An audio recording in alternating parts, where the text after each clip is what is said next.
What's up, Hood News peeps? I'm gonna need y'all to tell me if you guys can hear me. Texas Governor Greg Abbott is here in the building. We're here at Crime Stoppers.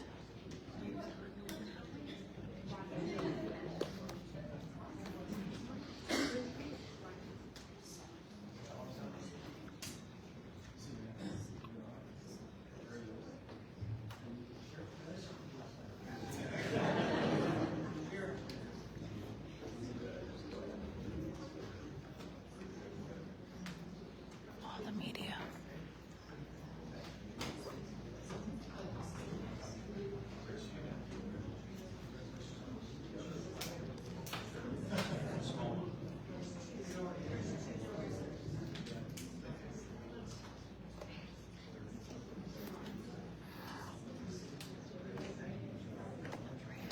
We're here at a bail reform signing taking place right now with Governor Abbott here at Crime Stoppers Houston. This is huge. This is very huge.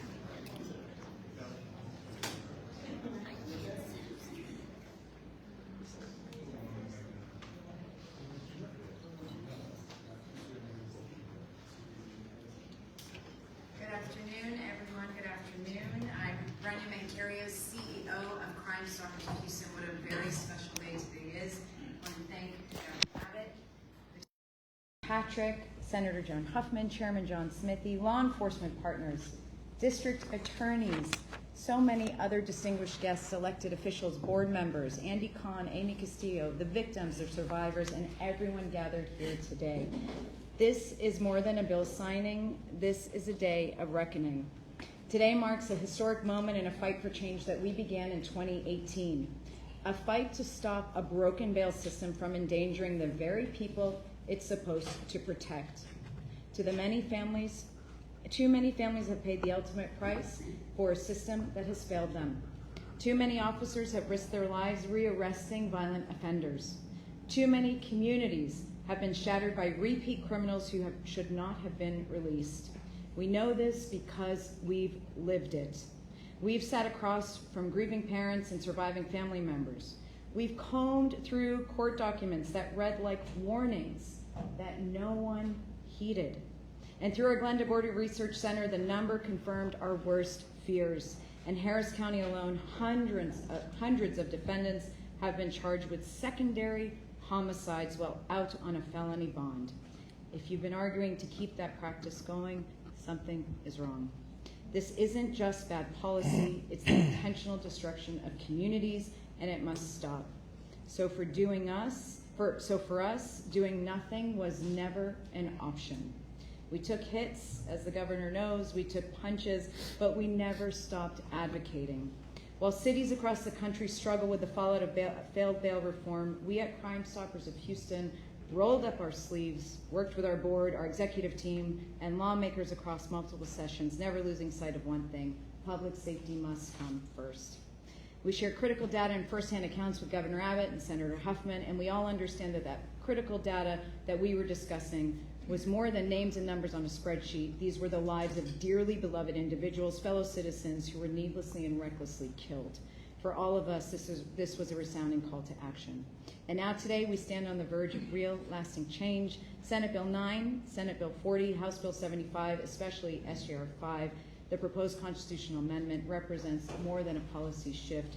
They are promises kept.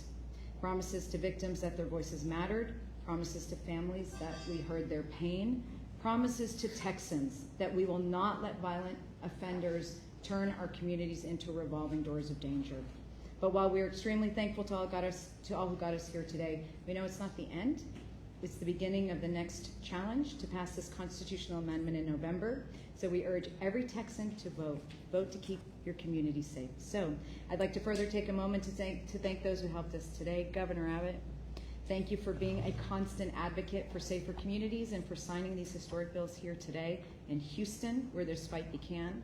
Lieutenant Governor Dan Patrick, your personal time with victim families spoke volumes. Your empathy turned into action. Senator Joan Huffman, your leadership and relentless resolve delivered this amendment through the legislature. We thank you for standing firm when it mattered most. Chairman John Smithy, thank you for building bipartisan support and amplifying a call for change in the House. To the victims, many of you are here today, to those who testified, who stood up, who lived their tragedies over and over again. You shared your pain so that others would not go through the same. We thank you. You are the heroes of this moment. To the entire team at Crime Stoppers of Houston, I'm so proud, so deeply proud of this moment. As I said from the beginning, it's a legislative process, but it should have never been political. So with that, Governor Abbott, thank you so much for being with us today.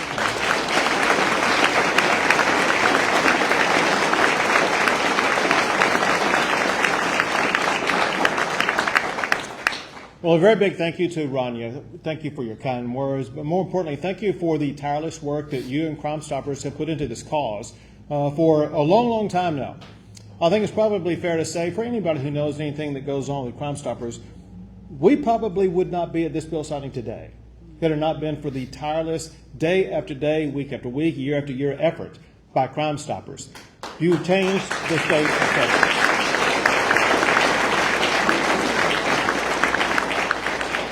I want to put Crime Stoppers under the broader umbrella of advocate groups. And I know there are many other advocate groups, both here in Houston as well as across the state of Texas, who stood up and fought for this. One thing that our legislators need during a time of battle to get things passed, they need those advocates to come testify to demonstrate the necessity of this legislation. Your testimony, your advocacy made a difference and ensured that I would be able to sign these laws today.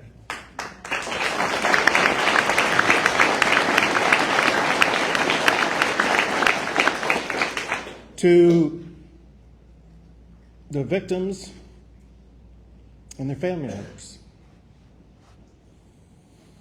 They go through so much challenge. They feel the weight of the world on their lives. They step up and talk and hope and pray and talk to politicians and hear words. And I think after a few years, they think, all of this is for nothing. For nothing. We're not getting anything to address the pain and suffering that not only did we suffer, but that was caused by sheer tragedy.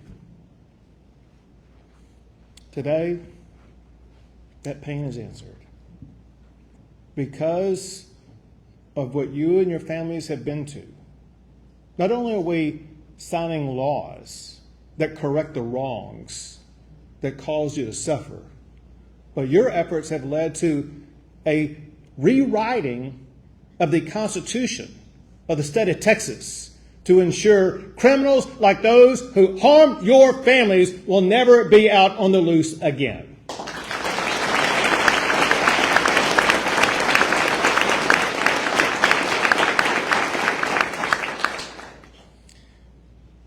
Cannot thank Lieutenant Governor and Speaker Burrows enough for prioritizing this. I know you prioritized this a long time, and you're from Harris County area. You know this issue like the back of your hand. So thank you for your leadership. Thank you for helping to make sure that it swiftly passed the Senate. Thank you for the stewardship of Senator Huffman, who knows more about this, back going to your judicial days in Harris County, to your time in the Senate, as well as Chair Smithy. And you know what Rania said about you, we all knew going into this, the tallest hill to climb was going to be in the Texas House. And when it got down to it, on SJR 5, how many total votes did we have? It was well over 100. It was a lot. There was bipartisan support. And as I look around, we have with us today members of the Texas legislature, both Republican and Democrat, who saw the urgency to get this passed.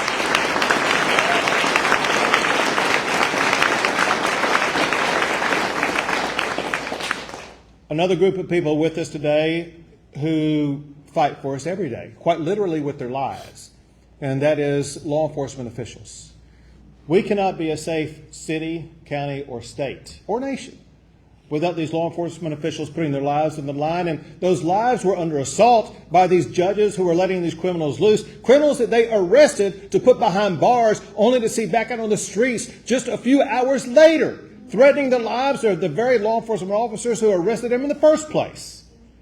This group of laws is as much for those law enforcement officers and their protection and their safety as much as anything else. So please give it up to every man and woman who wears the uniform of our law enforcement officers.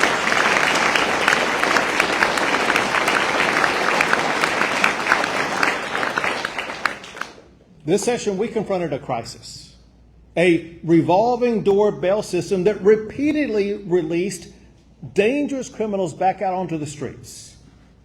Hundreds of Texans have been murdered by violent criminals who had previously been arrested and released on easy bail.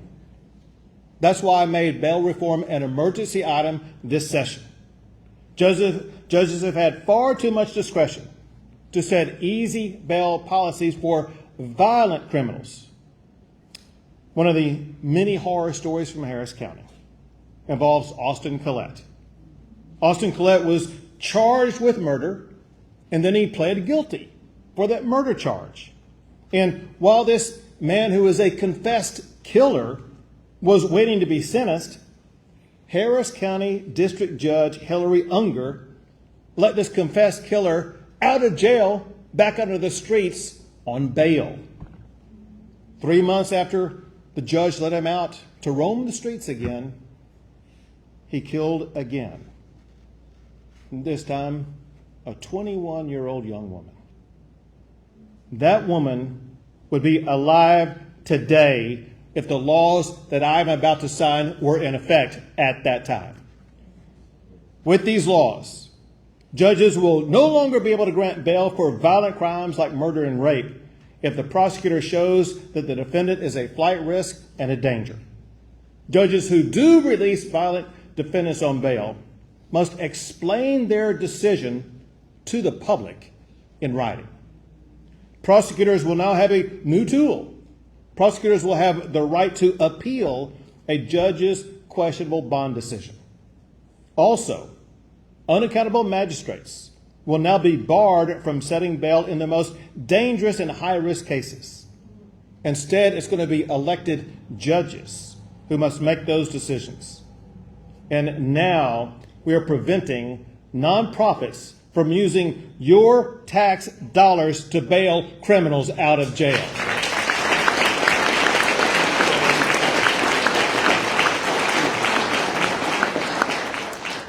As one victim's father told me, our criminal justice system gives offenders the opportunity to go back to their lives. Meanwhile, the victims can never go back to their lives, and neither can their grieving families. That travesty ends today, thanks to the hard work of the Texas House and Senate. Lives are going to be saved because of the action they took this session. Now, let's make this law.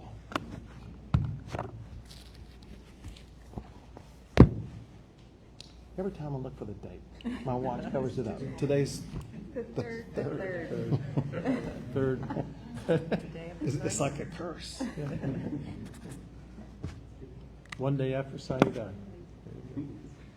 So I don't get to pay attention to that because I'm still in business. So we're all in business. We're in business. Someone's mic just got cut off. Yeah, I get it. You know how to do that? You saw it. Yeah, I know how to do this a little bit.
Why don't you hold that one up?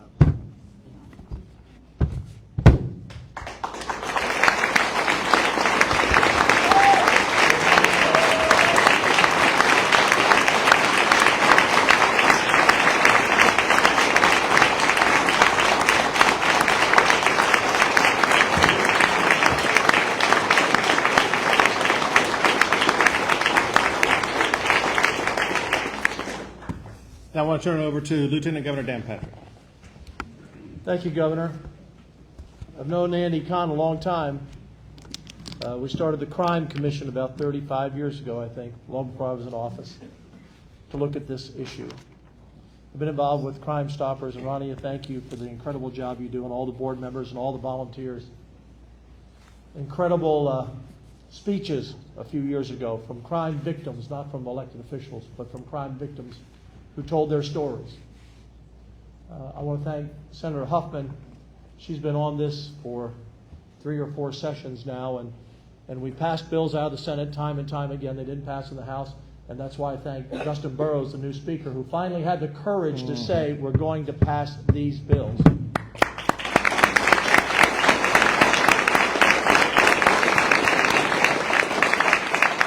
You know, we all love Jocelyn, and we'll never forget her. And her family has been with us all this time. And I brought Mom and other victims' families into Dustin's office in the beginning of session.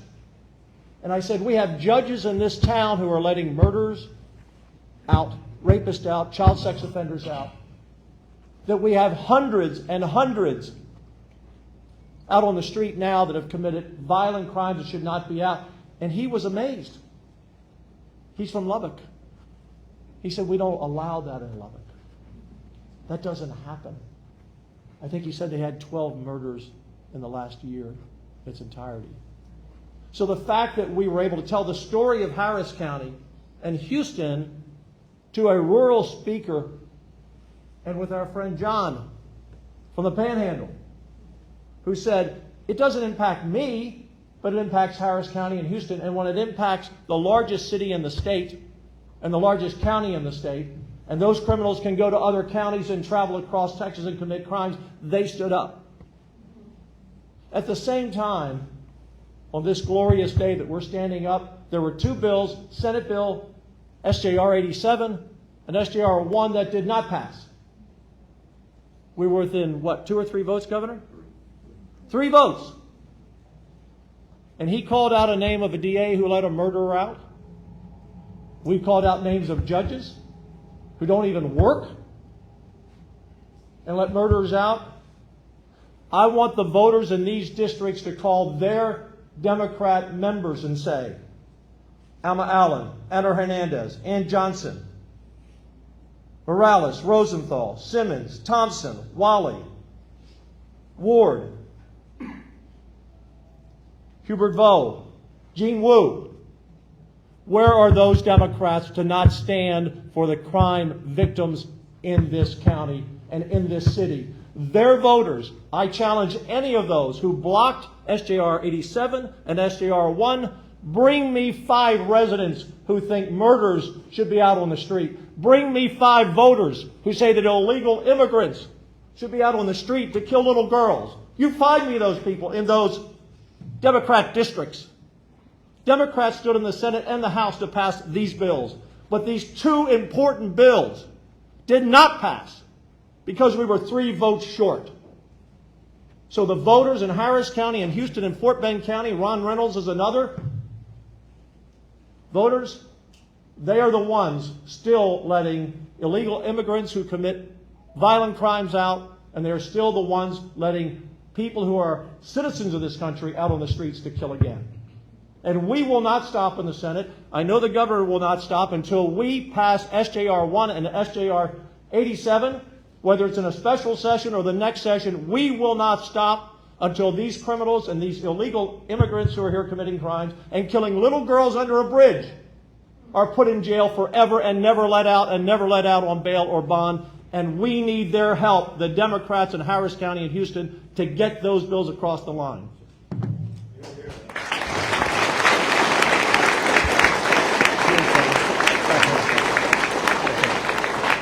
Now, Senator Huffman. Well, good afternoon. It's great to be here. And, you know, it's hard for me to talk about this. I usually get emotional because I guess from my days as prosecutor and a judge, you know, when you work with victims and you sit in a courtroom and you know, you have such a courageous families who have to live and hear about what's happened to their precious children or their parents or their sisters or their mothers. And what strikes me about victims is there's this quiet courage and this belief in the system. And that's what always floored me, is that how could they be so brave and so strong and sit there and listen to the worst details that you could ever imagine about someone they love so much. But they do it because they show up. And that's what the victims who fought for this reform did. They were quiet, courageous, and patient. I remember several times as this failed over the years and I kept passing it, I would make the plea, we are failing these folks. We are failing these victims' families. But I feel today that we have a measure of success. So my prayer is that what we've managed to accomplish does give these victims and their families at least some measure of peace and belief that the system is working for them and listening to them. I will say that it is really the honor of my life and so humbling to be in a position where I could be a voice for you. I tried to be a strong voice. We have had success, and in my heart, I believe that this will make a difference to the safety of people in Texas, to the victims. What started out as just a public kind of a change in policy as we started to see, you know, the crime numbers growing. Andy Kahn, you were so great about keeping the data and Crime Stoppers. But it kept growing and growing, and then it became a quest to save lives, literally to save lives. And I do believe that what the governor has signed today will save lives. And so I'm going to say that that's a success. And I hope that the victims feel that way, but I will keep fighting for you, and we'll keep fighting until we have a system that works for everyone, including the victims. So thank you very much.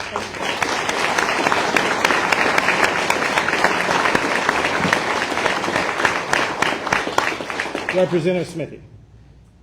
Well, thank you, Governor. And I will say I've known Governor Abbott, Lieutenant Governor Patrick for a number of years and been involved in a number of issues and legislation with them, but I've never known either one of them to be as passionate about legislation as they were about this. And it was their hard work and determination to get this across the finish line that made it happen. So thank you all for what you did. And as Lieutenant Governor Patrick said, for the first time really in a while, we had a speaker, and Speaker Burrows, who was determined to get this passed and worked hard to get it done. And I'll say this about Governor Abbott: when we would get in negotiations, and we seemed to be at loggerheads, he would actually show up and try to get it resolved. I've never seen a governor do that, want to pass a bill so bad to get that done, and we appreciate y'all staying with us. Senator Huffman, when we first talked about this, she said, "This is my baby. This is like a child to me." She said, "Please don't hurt my child." And when she said that, I knew that it had a special meaning to Senator Huffman, and it did. And so I told our colleague, and also I need to say one word about our colleagues in the House who are here today. We have several colleagues, but particularly Representative Louderback, Representative Cook, and Representative Little. We were all on the Criminal Jurisprudence Committee together. We would have never gotten this bill passed, I can tell you, in the Texas House without their just tireless work on getting this done. We had to get a lot of votes to get this passed, and we didn't have them, and then we were able to get them. And so their work was extremely important. I told, I always said this bill was not about me, or it was not about Senator Huffman, or even the governor and lieutenant governor. It was always about the victims and their families. And it's their bill. And, you know, I told our colleagues, it's not every day you get to work on a bill that will save lives. But I've also said that if this legislation changes one, or it saves one little girl's life, or one mother, or one grandmother, or one son, or one father, every trip that these victims and their families made to Austin, every hour that they sat there patiently waiting to testify, every minute that they sat watching House proceedings and Senate proceedings, every one of those minutes will be worth it to save one more life, and it will do that. And so I would just say now, get to work. We got to get this passed in November. It's got SJR 5 has to pass the voters, but you know, the voters on these types of things seem to have clearer eyes sometimes than the legislature does. And I predict this is going to pass overwhelmingly, and our goal, I think, should be around 90%. If we can get 90%, we're doing good. Thank you.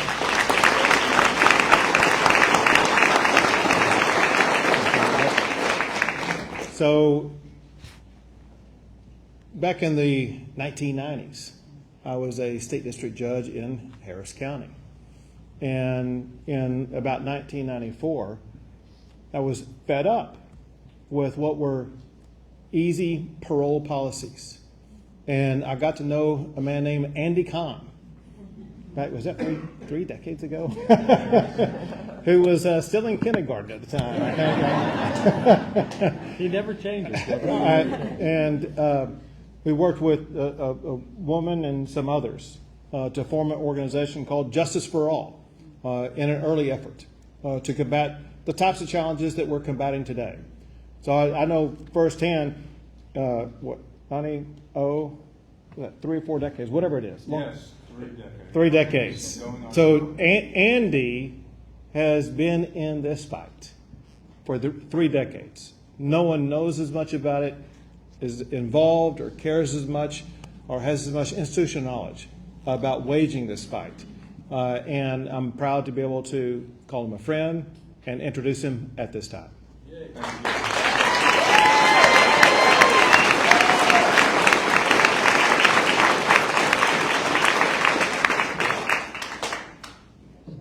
Tough to follow that intro. My name is Andy Kahn. I'm the Director of Victim Services for Crime Stoppers of Houston.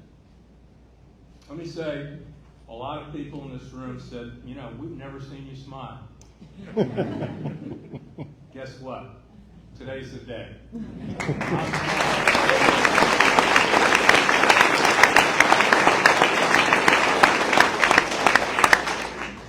I first met Amy Castillo. She sent me a Facebook message after her brother was murdered. And as Amy tells it, I was shocked you responded. I respond.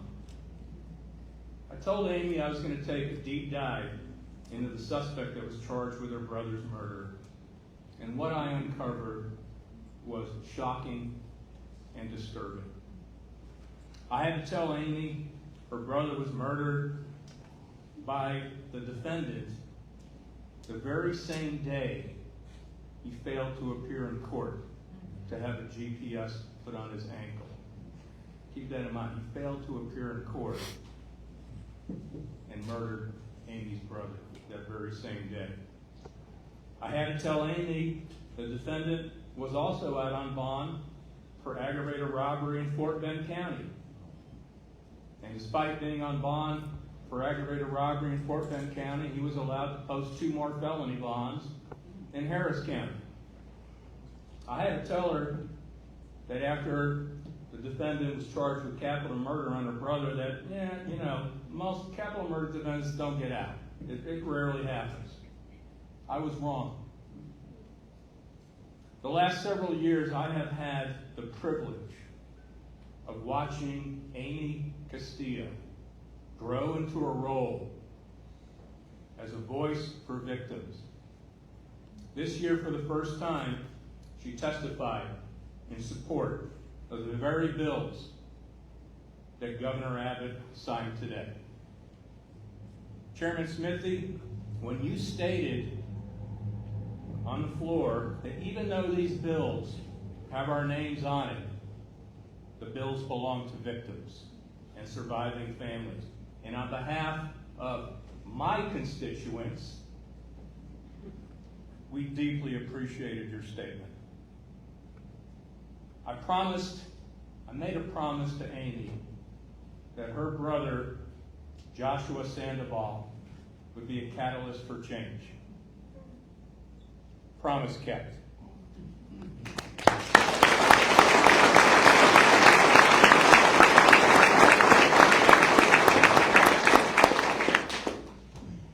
Hello, my name is Amy Castillo. I come here today because my brother's life matters. His name is Joshua Sandoval. As we became adults, life pulled us in different directions. But when he met the one whom he wanted to spend the rest of his life with, we were happy. Then came May 27th, 2021, the day that happiness was stolen from us. On that day, a man already out on 2 felony bonds decided my brother would not get to live out his life when he shot Josh in the heart. On that day, the offender was supposed to appear in court for violating his bond conditions. He failed to appear in court the very same day he killed my brother. And as if losing Josh wasn't enough, we were forced to endure even more injustice when we encountered the revolving door at the Harris County Courthouse. This man, charged with a capital murder while out on multiple felony bonds, was offered another bond. How is this possible? How is this justice? There is something deeply tragically wrong with the system that gives repeat violent felony offenders chance after chance, while families like mine are given a life sentence of grief. Our family was shocked when the defendant posted a bond for capital murder, despite already being on for 2 felonies. To add further insult to injury, Andy Kahn told us he was also out on bond in Fort Bend County for aggravated robbery with a deadly weapon. This is the legal definition of insanity. To add more insult to injury, this offender was charged with another capital murder in Galveston County. Once again, he was given a bond for capital murder, and once again, he posted bond. I ask myself, why, in our great state, are we allowing victim families to suffer again and again? Why do more people have to die before bail reform legislation is passed? I cannot bring my brother back. As much as I want to, I cannot. But what I can do is use every ounce of what is left in my heart to fight. To fight for Josh, to fight for other families walking in our shoes. I am proud to have played a small role in getting these bills passed. I am proud to tell my brother he became a catalyst for change. We have formed Texas Crime Victims United, an organization to speak on behalf of families like mine and so many others. I encourage everyone here to join our movement. Last, I would like to thank the governor, the lieutenant governor, Senator Huffman, and Chairman Smithy for their leadership in getting these bills passed. Thank you.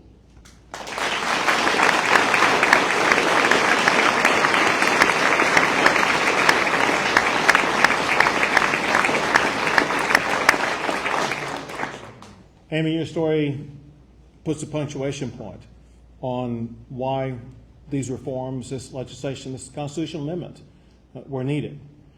You also made another point that's very important.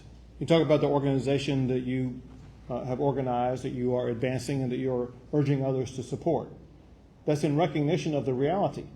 This fight is not over. We have to continue this fight.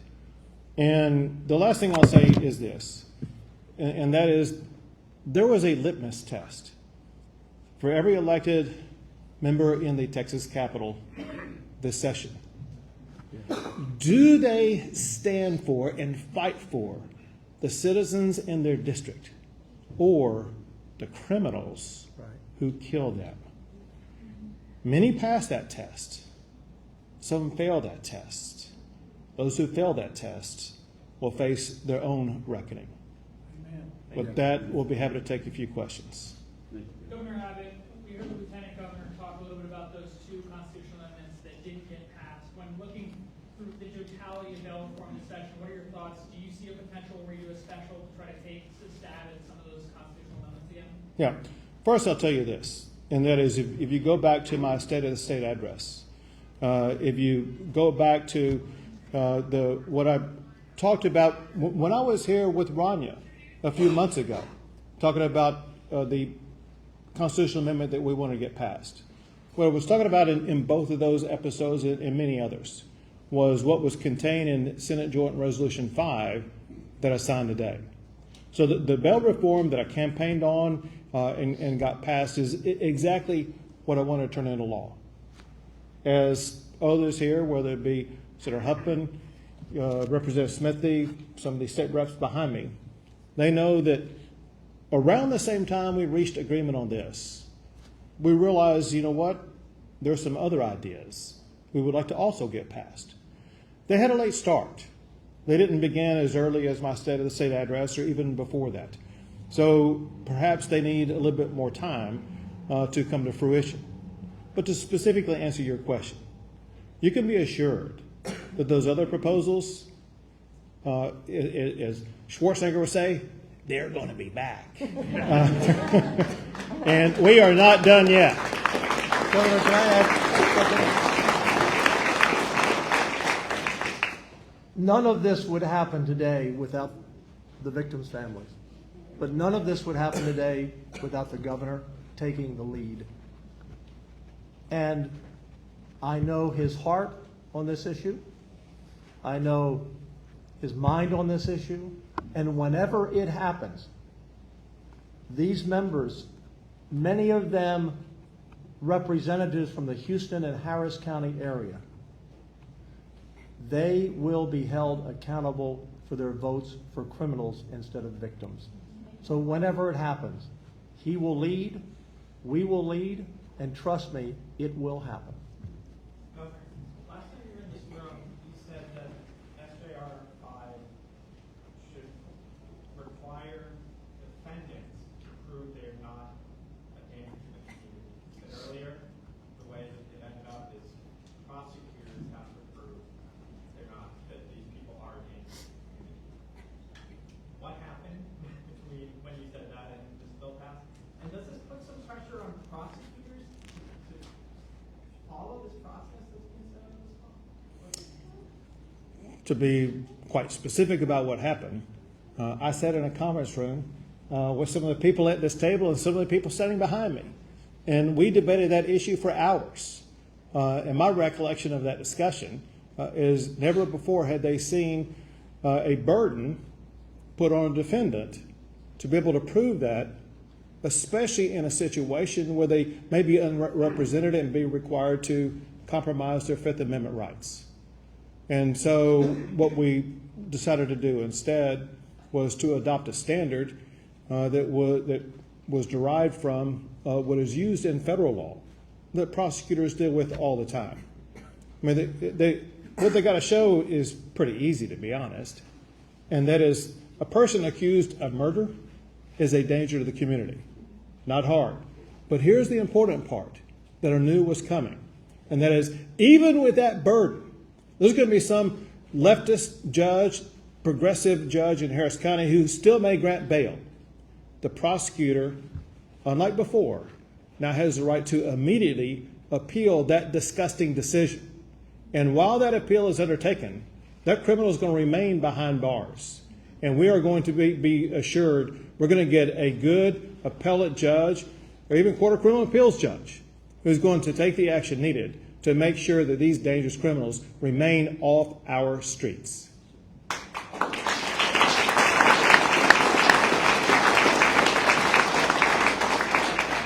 here today talking about accountability. There are thousands of stores across the state of Texas that sell THC consumable products. I want to know what your opinion of that is and whether you think it's a good thing that Texas can go in and buy these products today. So you're talking about SB 3, and it is one of literally more than 1,000 bills on my desk, all of which need my careful consideration and evaluation, and I will give all of those pieces of legislation the consideration and time that they deserve. I think as a dad, how do you feel about the fact that Yeah, children walk into these? Yeah, very nice twist to the question. You're still not going to get an answer. Yeah. Last question. One of the points that opponents have brought up. Sure, man, I'll come back to you. One of the points that opponents have brought up about this is that many facilities are already overrun. There's too many people that are inside jail facilities and prisons right now. So what relief can people expect to see with the assumption that there may be more people now that are going to be in these facilities? So we had the good fortune of having in our meeting room, our debate room, a sheriff, A.J. Lauderback, who weighed in on that, went through the calculation of what this would mean to jails across the state of Texas, was in contact with the Sheriff's Association and other officials around the state of Texas to do the calculation. And we feel that the jails will be capable of doing that. To the extent they're not, we as a state will be capable to respond to that and make sure they do have the resources they need. We as a state understand it's a priority to keep dangerous, murderous criminals off the streets. We're willing to pay the governmental price to make sure we keep those people behind bars because it means that much to the safety of our citizens. Sure, ma'am. Thank you, Governor. You, Senator Huff, and others referenced the ongoing efforts to finally get bail reform across the finish line, as you say. Only a few years ago, there was real movement to defund police departments, Austin and elsewhere. What do you think was the linchpin change to get this bail reform to where it is today?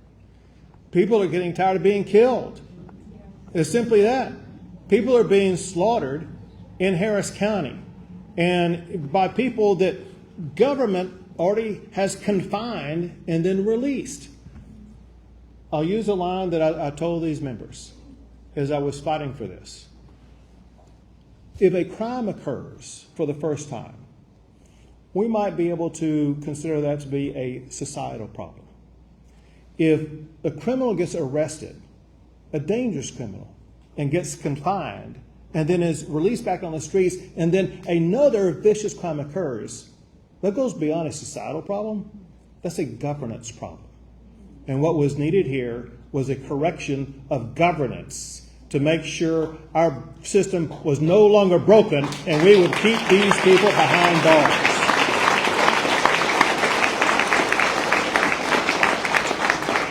Thank you very much, but the biggest thanks goes to, for one, the victims, the families who've stood up, and most of all, to God Almighty for serving us all.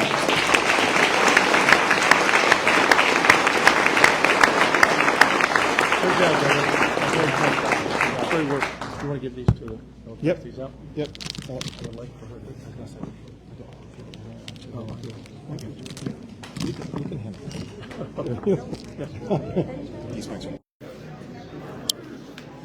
What's up with it, Hood News peeps? Good, how are you? What's up with it, Hood News peeps? It's your girl, man. A big day for victims of crime, potential victims of crime, all kinds of stuff, friends. This is a big deal. Justice for all the victims. Lots of familiar faces. Many of the stories we've covered, throughout the years here on the Hood News, friends. Whatever side you're on in politics, that's out the door. It's all about the victims, their families, and potential victims.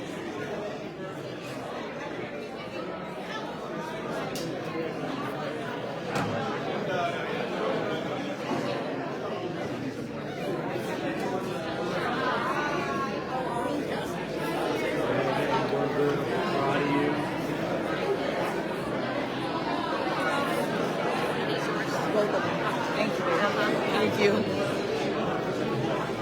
All right, can y'all still hear me? Hold on, friends. I just got my microphones back. Hold on, let me make sure. All right, yeah, I got both my babies back. All right, but yeah.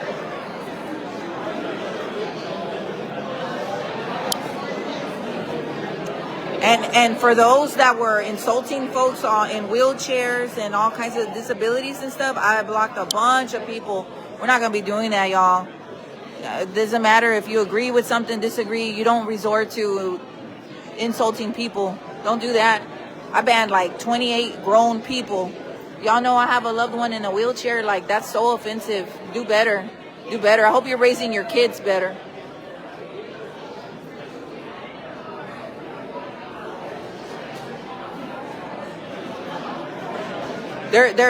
Be more educated.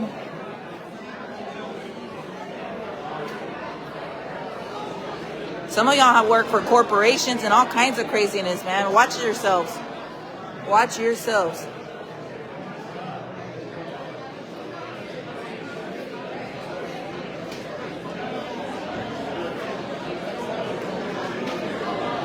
If you don't know what's going on, just watch the video all over again. Actually, listen, y'all.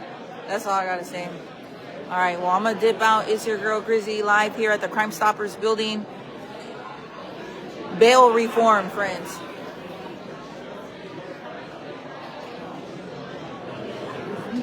Hey, how you doing?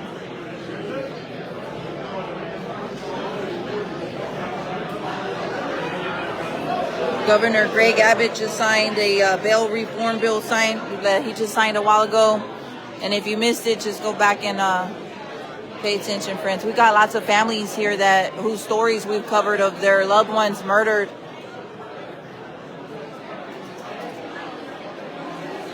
All right, reporting live, it's your girl Grizzy. Back to you, friends.